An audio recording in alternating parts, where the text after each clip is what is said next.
All right, let's dive right into this explainer.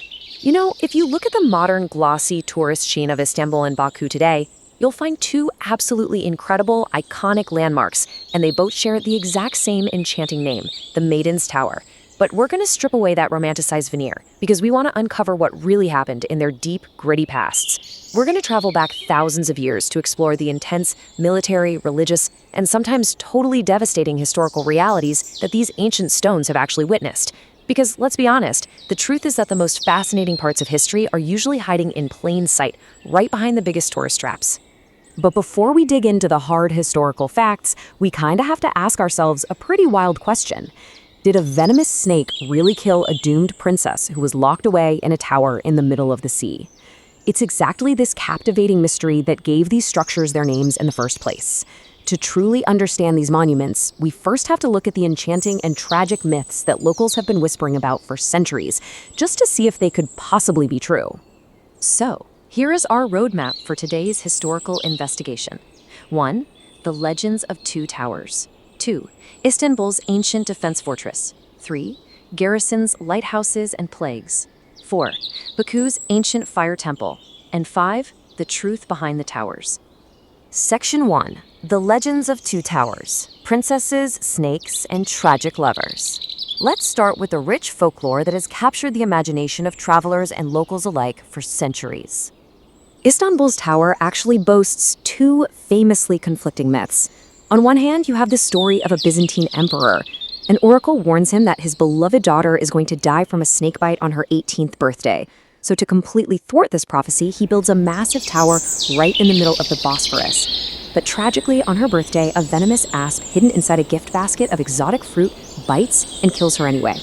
Then, on the other hand, you have European travelers in the 18th century who mistakenly attributed the ancient Greek myth of Hero and Leander to this exact tower. It's a tragic Romeo and Juliet style story where Leander drowns in a massive winter storm while swimming out to his priestess lover. Now, that myth actually belonged to the Dardanelles Strait, but you know how it is, the name Leander's Tower just kind of stuck in the West regardless. But hey, not all of these myths end in tragedy, or, snake bites. Some actually end with a daring heist on horseback. According to this legend, an 8th century Muslim warrior named Batal Ghazi besieged the city and camped on the shore for 7 whole years, all because he fell head over heels for a local feudal lord's daughter. The terrified lord locked his daughter and all his treasure in the tower to keep them safe. But Batal Ghazi, he simply rode out, raided the tower, grabbed the girl and the gold, and literally rode off into the sunset. In fact, there's a famous Turkish idiom, "He who takes the horse passes Üsküdar," that originates from this very legend. Meanwhile, over in Baku, Azerbaijan, their tower has a completely different vibe for its origin story. Theirs is named after a legendary fiery-haired virgin girl. As the myth goes, the fortress city was under a brutal 90-day siege, and the people were literally dying of thirst. So the local priest prayed to the holy fire. Suddenly, the temple door swings open, and this virgin girl steps out holding a flaming sword. She marches straight into battle, saves her besieged city from slavery, and leaves behind this incredible legacy tied to the fierce winds and eternal fires of the region. Moving on to Section 2. Istanbul's ancient defense fortress. Chains, sieges, and Byzantine guards. It is time to pivot from mythology to hard historical evidence, starting with Istanbul, where the real origins are deeply rooted in war and taxation. The actual use of this tiny islet kicked off way back in 480 BC. The Athenian general Alcibiades built a wooden structure there to act as a customs checkpoint and survey station for any ships entering the Bosphorus from the Black Sea. Fast forward centuries later to 1110 AD, and the Byzantine Emperor Alexius Comnenus transformed it into a heavily fortified stone garrison. And then, by 1453, during the dramatic conquest of Constantinople, it fell to Sultan Mehmed the Conqueror, who completely rebuilt it for Ottoman defense. Picture this. You're part of an enemy fleet sailing up the Bosphorus Strait, thinking you've got a perfectly clear path to Constantinople, only to be abruptly halted by a massive iron chain. The Byzantines literally suspended a heavy chain across the water from this tiny islet all the way to the European shore. It acted as the absolute ultimate medieval naval blockade. I mean, it was a brilliantly utilitarian piece of military engineering. So rather than being some quiet, lonely prison for a doomed princess, this tower was incredibly loud and bustling. Over the centuries, it functioned as a ruthless exile prison for political enemies of the Byzantine state. Under the Ottomans, it housed a fully armed guard unit. Every single evening, the military Mehter's band would blast their music across the water. The fierce Ottoman Janissary forces even staged these loud patriotic war games and fired cannon shots from this very spot just to celebrate royal holidays. All right, Section 3, garrisons, lighthouses, and plagues, disasters, and quarantines. Pushing further into history, the Istanbul Tower faces forces far, far more powerful than foreign armies, the relentless wrath of nature, and the horrifying spread of disease. This structure was absolutely decimated by nature multiple times. In 1509, a massive earthquake, which was actually known as the Little Apocalypse, severely damaged it.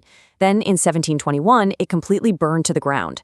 It was locked in this vicious, constant cycle of destruction and rebuilding, until Sultan Mahmud II finally gave it its current, iconic Baroque silhouette in 1832, complete with a marble inscription bearing his royal signature. Just think about how absolutely terrifying the life of a lighthouse keeper must have been on this isolated rock. It was a literal recipe for disaster. The structure was largely wooden inside, and the severe, howling winds coming off the Marmara Sea could so easily knock over an oil lantern. Once that happened, those fierce winds would just fan the flames, and the entire interior would burn to ashes in minutes, which, by the way, is exactly what happened in 1729. And then we hit this staggering number. 30,000. Far removed from the romantic folklore of princesses and lovers, this islet took on a deeply grim purpose in the 19th century. During the terrifying cholera and plague epidemics of the 1830s that wiped out tens of thousands of citizens, the tower was converted into a bleak quarantine hospital. It was a desperate, last-ditch attempt to isolate the infected and dying from the rest of the vulnerable city. Honestly, if you thought a plague hospital was dark, its 20th century uses were just as bizarre. After being handed over to port authorities, it functioned as a gas tank, a naval radar and surveillance station, and incredibly, get this, in the 1980s, it culminated in being used as a literal cyanide storage facility. Those deadly chemicals were only removed in 1992. It is a pretty stark contrast to the fairy tales, isn't it? Section 4, Baku's Ancient Fire Temple, Zoroastrian Mysteries of the East. Let's completely leave Istanbul behind and travel east to the shores of the Caspian Sea to uncover the gritty, historical reality of our second structure, the Maiden Tower in Baku, Azerbaijan. This monument is an absolute marvel of ancient engineering and deep religious mystery. To really wrap our heads around the origin of Baku's tower, we first got to understand Zoroastrianism. This was a powerful, ancient pre-Islamic religion in the region that centered its worship on the creator god Ahura Mazda. A core element of their faith was the purity and holiness of fire, which was heavily utilized in their sacred rituals. And as we'll see, the building's very architecture was designed specifically around the worship of these holy flames. The history here stretches back incredibly far. While the modern structure has an inscription dating to the 12th century, historians actually calculate that its immense foundations, which extend a massive 15 meters below ground level, were laid between the 4th and 6th century CE, during the Sassanid era.